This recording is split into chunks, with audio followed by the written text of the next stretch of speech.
但我呢度得165g 啫喎，冇咗一半喎。好尷尬喎而家。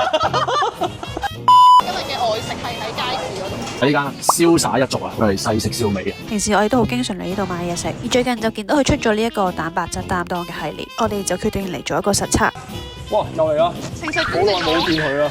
首先就係香草春雞，今次我哋買咗一隻，個重量係615g，減翻200g嘅雞骨，半隻春雞嘅重量大約210g，同官方嘅數字爭咗10g。春雞嘅雞胸，都滑喎。第二樣就係香茅烤雞扒，但我呢度得165g 啫喎， 300g 麵皮，冇咗一半喎。好尷尬喎而家。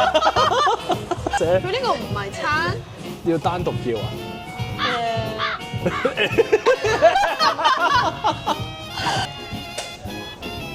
第三樣就係蜜糖黑椒鴨胸，多270幾喎。 320。佢嗰度話320喎，但係呢度得275。呢個接近啲咯，爭50g 到。鴨胸我覺得都 juicy 嘅，我覺得雞扒最出色咯。後剪冇錯係幾多啊，145g。 120g。咦多咗啊呢個，多咗，多咗，玩狂瀾啊！呢個牛轉幾好食喎。咁佢都知咁多人都可以飲控咩？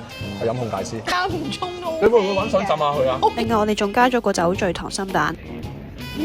佢全粒都係流嘅喎。仲有呢度嘅雞髀亦都好出色，好啱飲控。